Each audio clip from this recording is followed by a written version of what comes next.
আসসালামু আলাইকুম। রূপসা ডিগ্রি কলেজের পক্ষ থেকে অনলাইন ক্লাসে শুভেচ্ছা অভিনন্দন। আমি নাসরিন সুলতানা লিমা, প্রভাষক সমাজ বিজ্ঞান, রূপসা ডিগ্রি কলেজ, পূর্ব রূপসা, খুলনা। প্রিয় শিক্ষার্থী, আমি আলোচনা করছি তোমাদের অত্যন্ত প্রিয় একটি বই সমাজ বিজ্ঞান। সেই সমাজ বিজ্ঞানের প্রথম পত্রের দ্বিতীয় অধ্যায়। প্রথম পত্রের দ্বিতীয় অধ্যায় যেটি রয়েছে সমাজ বিজ্ঞানের বৈজ্ঞানিক মর্যাদা। প্রিয় শিক্ষার্থী, আমি বিগত ক্লাসে প্রথম অধ্যায়ের যে ক্লাস ছিল শেষ ক্লাসে যে বিষয়টি সম্পর্কে জানিয়েছিলাম, সমাজ বিজ্ঞানের উদ্ভবের ক্ষেত্রে যে সমস্ত দার্শনিক সমাজ বিজ্ঞানী অবদান রেখেছে তাদের সম্পর্কে আলোচনা করেছিলাম। তাদের যে বিখ্যাত গ্রন্থগুলো আছে সেই গ্রন্থে যে সমাজ বিজ্ঞান সম্পর্কে আলোচনা করেছেন সেই বিষয়গুলো সম্পর্কে আমি আলোচনা করেছিলাম। আরো আলোচনা করেছিলাম যে সমস্ত বিজ্ঞানী সমাজ বিজ্ঞানী নয় কিন্তু সমাজ বিজ্ঞানের ক্ষেত্রে বেশ ইতিবাচক চিন্তা করেছেন সেই সমস্ত বিজ্ঞানীদের নিয়ে আলোচনা করেছিলাম সমাজ বিজ্ঞানের নানান শাখা প্রশাখা সম্পর্কে। আরো আলোচনা করেছিলাম সমাজ বিজ্ঞানের যে সমাজ বিজ্ঞানের সাথে সামাজিক বিজ্ঞানের যে সম্পর্ক, এই বিষয়গুলো নিয়ে আমি আলোচনা করেছিলাম। সামাজিক বিজ্ঞানের মধ্যে রয়েছে রাষ্ট্রবিজ্ঞান, সমাজ কল্যাণ, অর্থনীতি, নৃবিজ্ঞান, ইতিহাস ইত্যাদি। প্রিয় শিক্ষার্থী, আজকে আমি যে আলোচনার যে বিষয়টি নিয়ে আসছি সে বিষয়টি তোমরা দেখো শিখন ফলে কি লিখেছি। শিখন ফলে লিখেছি বিজ্ঞানের ধারণা ব্যাখ্যা করতে পারবে, বৈজ্ঞানিক পদ্ধতির বৈশিষ্ট্য বর্ণনা করতে পারবে, বৈজ্ঞানিক পদ্ধতির স্তরসমূহ বিশ্লেষণ করতে পারবে। প্রিয় শিক্ষার্থী, আজকের এই ক্লাসটিতে তোমরা যে বিষয়গুলো সম্পর্কে ধারণা নিতে পারবে সেই বিষয়টা আমি এখানে এনেছি। প্রিয় শিক্ষার্থী, তোমাদের জানা দরকার সমাজ বিজ্ঞানের বৈজ্ঞানিক মর্যাদা। এই বিষয় সম্পর্কে যদি জানতে হয়, ভালোভাবে জ্ঞান নিতে হয়, এই বিষয়গুলো সম্পর্কে আগে ধারণা নিতে হবে, তারপরে আমরা এই জায়গাটায় যেতে পারবো। প্রিয় শিক্ষার্থী, আজকে আমি এখন মূল আলোচনায় চলে যাই। আমার প্রথম যে শিখন ফলটি আছে বিজ্ঞানের ধারণা ব্যাখ্যা করতে পারবে।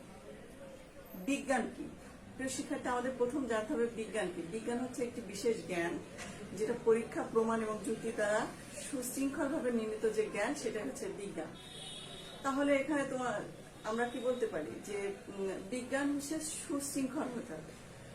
বিজ্ঞান ককে, যেটা ইংরেজি প্রতিশব্দ সায়েন্স এবং ল্যাটিন শব্দ সিও থেকে এসেছে। সিও লেখাটা এরকম SCIO, এই যে এরকম SCIO হচ্ছে সিও। এই সিও শব্দটির অর্থ হচ্ছে জানা বা জ্ঞান লাভ করা।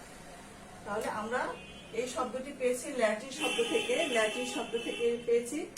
এই শব্দটির অর্থ হচ্ছে জানা বা জ্ঞান লাভ করা। তাহলে প্রিয় শিক্ষার্থী, তোমাদের মনে হতে পারে যে বিজ্ঞান বলতে কি যে কোনো বিষয়ের যে কোনো জ্ঞান? না প্রিয় শিক্ষার্থী, বিজ্ঞান যে কোনো বিষয়ের যে কোনো জ্ঞান নয়। বিজ্ঞান হচ্ছে সেই জ্ঞানটুকু যেটি বিশেষভাবে পরীক্ষা করা হয়। পরীক্ষালব্ধ জ্ঞানই হচ্ছে আমরা বিজ্ঞান বলবো। প্রিয় শিক্ষার্থী, সাধারণভাবে বিজ্ঞানকে দুই ভাগে ভাগ করা যায়। প্রথমটি হচ্ছে প্রাকৃতিক বিজ্ঞান, যেটা ন্যাচারাল সায়েন্স, এবং সামাজিক বিজ্ঞান, সোশ্যাল সায়েন্স। প্রাকৃতিক বিজ্ঞান যেটা আছে ন্যাচারাল সায়েন্স, সেটা হচ্ছে প্রাকৃতিক বিজ্ঞান বলতে আমরা ভৌত বৈশিষ্ট্য সমূহকে বলতে পারি। প্রকৃতির যে ভৌত বৈশিষ্ট্য সমূহ সেটাকে বলতে পারি, যেমন ভূতত্ত্ববিদ্যা, রসায়নবিদ্যা, পদার্থবিদ্যা, জীববিদ্যা, এই জ্যোতির্বিদ্যা, এগুলো প্রাকৃতিক বিজ্ঞান। তারপরে সামাজিক বিজ্ঞান যেটা আছে সোশ্যাল সায়েন্স। সামাজিক বিজ্ঞান বলতে আমরা মানব সমাজের বিভিন্ন দিক সম্পর্কিত যে বিষয়গুলো নিয়ে আলোচনা করে সেটা হচ্ছে সামাজিক বিজ্ঞান। সামাজিক বিজ্ঞানের মধ্যে কোন কোন বিজ্ঞান আছে? সমাজ বিজ্ঞান আছে, রাষ্ট্রবিজ্ঞান আছে, সমাজ কল্যাণ আছে, অর্থনীতি আছে, নৃবিজ্ঞান, ইতিহাস। এগুলো হচ্ছে কি সামাজিক বিজ্ঞান, যেটা মানব সমাজকে নিয়ে আলোচনা করে। প্রিয় শিক্ষার্থী, তোমরা প্রায় একটা জিনিস ভুল করে থাকো যে সমাজ বিজ্ঞানের সাথে সামাজিক বিজ্ঞান মিলাই ফেলো। সামাজিক বিজ্ঞান যখন বলবো তখন অনেকগুলো সাবজেক্ট এর মধ্যে চলে আসবে, যেরকম বললাম আমি আগে, রাষ্ট্রবিজ্ঞান, অর্থনীতি, সমাজ কল্যাণ, ইতিহাস, তারপরে হচ্ছে সমাজ মনোবিজ্ঞান। এই বিষয়গুলো কিন্তু চলে আসবে, একটা কোনো বিষয় নয়। সমাজ বিজ্ঞান যদি হয় সেটা সমাজ বিজ্ঞানই একটা বিষয়। সামাজিক বিজ্ঞানের সাথে সমাজ বিজ্ঞানের সম্পর্ক আছে। প্রিয় শিক্ষার্থী, এখন আমরা সমাজ বিজ্ঞানের ধারণাটা নিতে পারি। বিজ্ঞানটা ব্যাপকভাবে ধারণা পেতে গেলে আমি যদি জীবনানন্দ দাশের একটি কবিতার লাইন বলি, হাজার বছর ধরে আমি পথ হাঁটিতেছি পৃথিবীর পথে। খুব ভালো কথা, এটি একটি কবিতার লাইন, কিন্তু এই কথাটি বিজ্ঞান বলবে অবৈজ্ঞানিক একটি লাইন। তোমাদেরও মনে হতে পারে এটা কেন অবৈজ্ঞানিক লাইন। আসলে এই যে কথাটি এখানে আছে, 1000 বছর ধরে আমি পথ হাঁটিতেছি পৃথিবীর পথে, এখানে এটি যাচাইযোগ্য নয়। এই যে কথাটি, এই লাইনটি যাচাইযোগ্য নয়, এটা কোনো অর্থ দাঁড়ায় না। 1000 বছর ধরে, এখানে বলছে 1000 বছর ধরে পথ হাঁটিতেছি। কত হাজার? 1000, 2000, 5000 এরকম সুনির্দিষ্ট সময়ের কথা কিন্তু এখানে উল্লেখ করা নাই। এই যে কথাটি, এই জন্য এই কথাটি লিটারেচার বা সাহিত্যে শোভা পায়, কিন্তু বিজ্ঞানে এই কথাটির কোনো স্থান নাই। প্রিয় শিক্ষার্থী, আমি যদি আরো একটি উদাহরণ দেই, যে আমরা অসুস্থ হলে বা জ্বর হলে ডাক্তারের কাছে যাই, ডাক্তারের কাছে যে বলি ডাক্তার সাহেব আমার অনেক জ্বর, তো ডাক্তার সাহেব প্রথম যেটা করবেন, উনি জিজ্ঞাসা করবেন যে আপনার কত জ্বর। আমি যদি বলতে না পারি, সেক্ষেত্রে তিনি থার্মোমিটারের সাহায্যে জ্বরটা মাপবেন এবং সুনির্দিষ্ট করে বলবেন যেটি আছে যে 102 ডিগ্রি জ্বর। তাহলে তিনি কি করলেন? প্রথমত তিনি যে জ্বর আছে কিনা যাচাই করলেন, তারপরে কি করলেন? পরীক্ষা করলেন থার্মোমিটারের সাহায্যে। পরীক্ষা করে তিনি সুনির্দিষ্টভাবে বললেন যে আপনার জ্বর 102 ডিগ্রি। তাহলে কি বিজ্ঞান হচ্ছে এরকম হতে হবে, নির্দিষ্ট হতে হবে, যাচাইযোগ্য হতে হবে এবং পরীক্ষালব্ধ হতে হবে, তাইলে সেটা আমরা বিজ্ঞান বলবো। তাহলে আমরা এক কথায় কি বলতে পারি, বা আমরা এটা বলতে পারি যে এটি কোনো কল্পনা নয়, ধারণা নয়, যে জ্ঞান দ্বারা পরীক্ষা প্রমাণ ও যুক্তি দেওয়া যায়, তাই হচ্ছে বিজ্ঞান। তাহলে যদি বিজ্ঞান হতে হয়, প্রমাণ থাকতে হবে, যুক্তি থাকতে হবে, তাইলে আমরা তাকে বিজ্ঞান বলতে পারবো। প্রিয় শিক্ষার্থী, আমার দ্বিতীয় আলোচনা হচ্ছে বৈজ্ঞানিক পদ্ধতির বৈশিষ্ট্য বর্ণনা করতে পারবে। প্রিয় শিক্ষার্থী, বৈজ্ঞানিক পদ্ধতির বৈশিষ্ট্যটা কি? বৈজ্ঞানিক পদ্ধতির অনেক বৈশিষ্ট্য রয়েছে, অনেক। তার মধ্যে আমি মোটা দাগে কিছু বৈশিষ্ট্য নিয়েছি, তোমরা এটা একটু বোর্ডের দিকে খেয়াল করো। প্রথম যে বৈশিষ্ট্যটি আছে, বস্তুনিষ্ঠতা। বস্তুনিষ্ঠতা বৈজ্ঞানিক পদ্ধতির প্রথম যে বৈশিষ্ট্য, সেটি হচ্ছে বস্তুনিষ্ঠতা। এখানে যে কোনো বৈজ্ঞানিক পদ্ধতি হতে হবে বস্তুনিষ্ঠ, অর্থাৎ বাস্তবসম্মত। It is objective. বাস্তব জগতে তার একটি ভিত্তি থাকতে হবে। যদি বাস্তব জগতে তার কোনো ভিত্তি না থাকে, তাহলে তাকে আমরা বিজ্ঞান বলতে পারি না। তারপর কি আছে? নিয়মতান্ত্রিকতা। নিয়মতান্ত্রিকতা বৈজ্ঞানিক পদ্ধতির দ্বিতীয় বৈশিষ্ট্য হলো নিয়মতান্ত্রিক। It is systematic.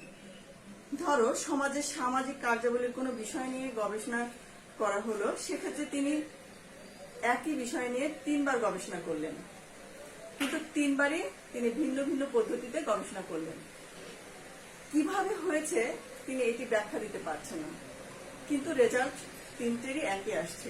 সেক্ষেত্রে আমরা বৈজ্ঞানিক পদ্ধতি, যে নিয়মতান্ত্রিক পদ্ধতি আছে, সেটা কিন্তু আমরা এখানে পেলাম না।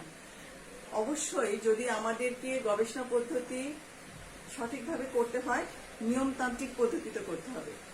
তাকে স্পেসিফিক ভাবে বলতে হবে যে আমি এই নিয়মের মধ্য দিয়ে এই গবেষণাটি করেছি।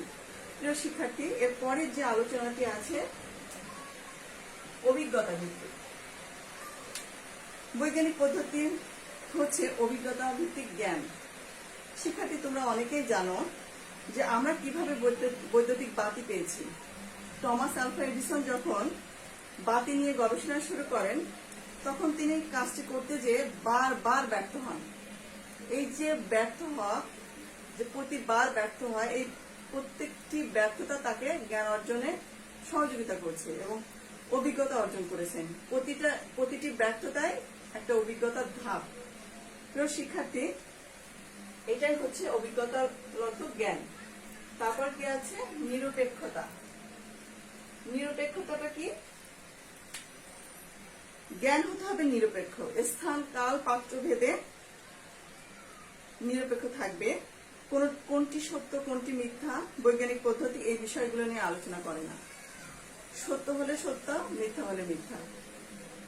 উদাহরণ হিসেবে আমরা বলতে পারি যে ধরো মহাকর্ষ সূত্র যে গবেষণার ক্ষেত্রে ঢাকায় পরীক্ষা করলে যে রেজাল্ট পাবে ঠিক নিউ ইয়র্কে গবেষণা করলে একই রেজাল্ট আসবে। তার মানে কি, যে স্থান কাল পাত্র ভেদে এর রেজাল্ট একই আসতে হবে, এর পরিবর্তন হলে সেটাকে আমরা বিজ্ঞান বলতে পারি না।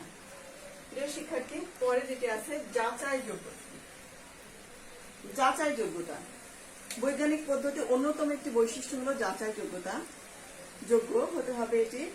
একজন বিজ্ঞানী আরেকজন বিজ্ঞানীর গবেষণা প্রক্রিয়া যাচাই করতে পারবেন। একজন বিজ্ঞানী আরেকজনের বিজ্ঞানীর গবেষণা প্রক্রিয়া যাচাই করতে পারবেন। কোনো কিছু ক্লেম করা হলে বা দাবি করা হলে সেটি অবশ্যই যাচাইযোগ্য। তাহলে আমাদের যে বৈজ্ঞানিক পদ্ধতির গুরুত্বপূর্ণ একটা ধাপ, যে বৈশিষ্ট্য আছে সেটা হচ্ছে যাচাইযোগ্য। শিক্ষার্থী, এর পরে যেটি আছে সম্পর্কযুক্ততা। সম্পর্কযুক্ততা, বিজ্ঞানের শাখাগুলো অন্য বিজ্ঞানের সাথে সম্পর্কযুক্ত হতে হবে। মানুষের সাথে এর একটি সম্পর্ক থাকতে হবে। বৈজ্ঞানিক পদ্ধতি প্রয়োগের জায়গায় হচ্ছে মানব সমাজ, যেহেতু আমাদের কাজ হচ্ছে মানব সমাজ নিয়ে, মানুষ নিয়ে, সেজন্য বৈজ্ঞানিক পদ্ধতি সম্পর্কযুক্ত হবে মানুষের সাথে। প্রিয় শিক্ষার্থী, তারপর কি আছে সাধারণীকরণ। সাধারণীকরণ বৈজ্ঞানিক পদ্ধতির সাধারণীকরণ হতে হবে, অর্থাৎ আমরা যে জায়গা থেকে গবেষণা কার্যক্রমটা চালাবো সেটি অবশ্যই একটি সাধারণ প্ল্যাটফর্মে থাকতে হবে, সাধারণ ধাপ থাকতে হবে, যে ধাপের মধ্যে দিয়ে আমরা বৈজ্ঞানিক প্রক্রিয়াটা চালাতে পারি বা বৈজ্ঞানিক পদ্ধতিটা প্রয়োগ করতে পারি। তারপর কি আছে ভবিষ্যৎবাণী। বৈজ্ঞানিক পদ্ধতি ব্যবহার করে আমরা ভবিষ্যৎবাণী করতে পারি। ভবিষ্যৎবাণী করা হচ্ছে সবচেয়ে বড় স্বাধীনতা। ধরা যাক ফিজিক্সের একটা সূত্র ব্যবহার করে আমরা বলতে পারি যে একটি বল নির্দিষ্ট কোণে ছুড়লে কতদূর যে পড়তে পারে। বলছি না যে কতদূর যে পড়েছে, এরকম কথা বলছি না, যে পড়তে পারে মানে ভবিষ্যৎবাণী করছে যে নির্দিষ্ট করে ছুড়বো, ছোড়ার পরে সেটা কতদূর যে পড়তে পারে, এরকম একটা কিন্তু আমরা ভবিষ্যৎবাণী করলাম। শিক্ষার্থী, এই হচ্ছে বৈজ্ঞানিক পদ্ধতির কিছু গুরুত্বপূর্ণ বৈশিষ্ট্য। আরো বৈশিষ্ট্য আছে। শিক্ষার্থী, আমি গুরুত্বপূর্ণ কিছু বৈশিষ্ট্য এখানে আনলাম। এরপরে হচ্ছে শিখন ফলের শেষ যেটি আলোচনা, বৈজ্ঞানিক পদ্ধতির স্তরসমূহ বিশ্লেষণ করতে পারবে। বৈজ্ঞানিক পদ্ধতির বেশ কিছু স্তর আছে, 6টি স্তর আছে। এটা বিভিন্ন ধাপ অনুসরণ করে আমাদের গবেষণা পদ্ধতি চালাতে হয়। সেই ধাপ বা স্তর সমূহ হচ্ছে এই কয়টি, যেটি 6টি। সমস্যা নির্বাচন, তথ্য সংগ্রহ, তথ্যের শ্রেণী বিন্যাস, কল্পনা বা পূর্বানুমান প্রণয়ন, সত্যতা যাচাই, ভবিষ্যৎবাণী। প্রথম যেটি আছে সমস্যা নির্বাচন। কোন একটি সামাজিক বিষয়ের যে বিষয়টি নিয়ে আমরা গবেষণা করব, গবেষণা কার্যক্রমটা চালাবো, সেটার প্রথম যেটি করতে হবে সেই বিষয়টি সম্পর্কে সমস্যা নির্বাচন করতে হবে এবং সেটা নিয়ে গবেষণা কার্য পরিচালনা করতে হবে। তারপর দ্বিতীয় যেটি আছে পর্যবেক্ষণ এবং তথ্য সংগ্রহ। প্রিয় শিক্ষার্থী, পর্যবেক্ষণ ও তথ্য সংগ্রহ, সমাজবিজ্ঞানে যে গবেষণার বিষয় নির্বাচন করবেন সেই বিষয়টি তথ্য সংগ্রহ করতে হবে এবং সেই তথ্য সংগ্রহের বিষয়টি হতে পারে বিভিন্ন মাধ্যমে হতে পারে, তবে একটি নির্দিষ্ট পদ্ধতির মধ্যে দিয়ে তথ্য সংগ্রহ করতে হবে। হতে পারে জরিপের মধ্য দিয়ে, হতে পারে কেস স্টাডির মধ্য দিয়ে, ফোকাস গ্রুপ ডিসকাশনের মাধ্যমে, সংবাদপত্রের মাধ্যমে, টিভির মাধ্যমে, মিডিয়ার মাধ্যমে। এই যে মাধ্যমগুলো বলছি, সরকারি বেসরকারি সংস্থা থেকেও আমরা তথ্য নিতে পারি যে বিষয়টি নিয়ে আমরা গবেষণা কার্যক্রমটা চালাচ্ছি সেই বিষয়ের উপরে। প্রিয় শিক্ষার্থী, এর পরে যে ধাপটি আছে, স্তরটি আছে, সেটি হচ্ছে তথ্যের শ্রেণী বিন্যাস। গবেষণার তৃতীয় স্তরে গবেষক সংগৃহীত তথ্যগুলিকে একটি বিশেষ নিয়মে সাজাবেন এবং তথ্যের শ্রেণী বিন্যাস করবেন, যেটা হচ্ছে ক্লাসিফিকেশন অফ ডেটা। এটা করতে হয় যখন আমরা জেন্ডার বা বয়স, লিঙ্গ এবং সামাজিক অবস্থা ভেদে তথ্যগুলো পাবো, তখন ওইটা সঠিকভাবে তথ্য সাজাতে হবে। এবং যদি আমি এভাবে বলি যে আমি যখন যে বিষয়টি নিয়ে তথ্য সংগ্রহ করব এখানে হতে পারে তোমাদের কাছ থেকেও আমি তথ্য সংগ্রহ করতে পারি, সম্মিলিতভাবে না, তোমরা এক এক করে তোমরা আমাকে তথ্য দেবে, আমি সেই তথ্যগুলো কি করব, সংরক্ষণ করব। এবং যদি তোমাদের কাছে আমি জানতে চাই, তোমরা এক একজন এক একভাবে আমাকে তথ্য দেবে, ইনফরমেশন দেবে। আবার তোমার বাবা মাদের কাছে যখন আমি যাব, তখন তারা কিন্তু আমাকে অন্যভাবে ইনফরমেশন দেবে। দাদা দাদির কাছে গেলে তারা আবার অন্যভাবে দেবে। এই যে বয়স এবং লিঙ্গ ভেদে, তারপর হচ্ছে আর্থিক অবস্থা ভেদে, সামাজিক অবস্থা ভেদে যে আমি তথ্যগুলো নেব, সেগুলো কি করতে হবে, আলাদা আলাদা করে সাজাতে হবে, তথ্যের শ্রেণী বিন্যাস করতে হবে। এইটাই হচ্ছে তথ্যের শ্রেণী বিন্যাস। তারপর কি আছে, কল্পনা প্রণয়ন বা পূর্ব অনুমান। শিক্ষার্থী, এর 4 নাম্বার যে ধাপটি আছে, কল্পনা প্রণয়ন বা পূর্ব অনুমান প্রণয়ন। গবেষণার চতুর্থ স্তরে কল্পনা প্রণয়ন, যেটা মেকিং এ হাইপোথিসিসের কাজটি করতে হয়। এই কাজটিতে এই স্তরে এসে কাজটি গবেষণা করার একটি সুবিধা হলো এই যে সারণীবদ্ধভাবে সাজানোর বিষয়গুলো এটি করতে হয়, অধিকতর যুক্তিভিত্তিকও হয়। এই কাজটি করলে, এই পর্যায়ে এসে করলে, এই কাজটি আবার সমস্যা নির্বাচনের পরেও করা যেতে পারে। প্রিয় শিক্ষার্থী, এর পরে যেটি আছে সত্যতা যাচাই। গবেষণার পঞ্চম পর্যায়ের কাজটি হচ্ছে সত্যতা যাচাই, ভেরিফিকেশন। প্রাপ্ত তথ্যবলীকে সারণীবদ্ধ করার পর যে কল্পনা সমূহ প্রণয়ন করা হয়, তা প্রাপ্ত তথ্যের সংগ্রহ করতে হবে এবং এইগুলো যাচাই বাছাইয়ের জন্য সংক্ষিপ্ত আকারে যে সমস্ত জায়গায় আমরা জরিপ কার্য চালিয়েছিলাম, সেখানে আবারও হতে পারে, আবার নতুন একটা জায়গায় হতে পারে, সংক্ষিপ্ত আকারে জরিপ কার্য চালাতে হবে এবং সত্যতা যাচাই করতে হবে। এবং এই যে সত্যতা যাচাইয়ের জন্য একটা সাধারণ সূত্র প্রণয়ন করা যেতে পারে, যে সাধারণ সূত্রের নাম হচ্ছে সাধারণীকরণ। প্রিয় শিক্ষার্থী, এর পরের যে ধাপটি আছে, সর্বশেষ যেটি আছে ভবিষ্যৎবাণী। সমাজ বৈজ্ঞানিক পদ্ধতির স্তর সমূহের সর্বশেষ যে ধাপটি আছে ভবিষ্যৎবাণী, যেটা প্রেডিকশন বলা হয় ইংরেজিতে। অর্থাৎ কল্পনাটি যত তথ্য দ্বারা সমর্থিত হবে এবং সারণীবদ্ধভাবে সাজানো হবে এবং ভবিষ্যৎবাণী করা যেতে পারে। যেমন বাংলাদেশের নারী নির্যাতন এবং শিশু নির্যাতন, এই যে করোনাকালীন দুর্যোগে যে শিশু নির্যাতন এবং নারী নির্যাতন বেড়ে গিয়েছে, তার উপরে যে গবেষণাটা আমি প্রথমেই বলেছি, আমার গবেষণার বিষয়বস্তু এটা ছিল, সেখানে পুরুষের ইতিবাচক সাড়া দান করবে। মূলত এটি একটি ভবিষ্যৎবাণী যা গবেষণালব্ধ তথ্যের ভিত্তিতে প্রণয়ন করা হয়েছে। অবশ্য গৃহীত তথ্য বিপরীত সিদ্ধান্তেও আসতে পারে। প্রিয় শিক্ষার্থী, আজকে আমি যে এই বিষয়টি নিয়ে আলোচনা করলাম, 3টি বিষয় নিয়ে আলোচনা করলাম, বিজ্ঞানের ধারণা ব্যাখ্যা করলাম, বৈজ্ঞানিক পদ্ধতির বৈশিষ্ট্য নিয়ে আলোচনা করলাম, তারপরে কি করলাম, বৈজ্ঞানিক পদ্ধতির স্তরসমূহ বিশ্লেষণ করলাম। এই যে 6টি স্তর আছে, এটা বৈজ্ঞানিক পদ্ধতির 6টি স্তর। আমরা ধাপে ধাপে আমরা এই গবেষণা কার্যটি পরিচালনা করি বিষয় নির্বাচন করার পরে। প্রিয় শিক্ষার্থী, সমাজ বিজ্ঞান বিজ্ঞান কিনা এবং সমাজ বিজ্ঞান মূল্যবোধ নিরপেক্ষ বিজ্ঞান, এই বিষয়টি সম্পর্কে আমি আগামী ক্লাসে তোমাদের ক্লাস নেব।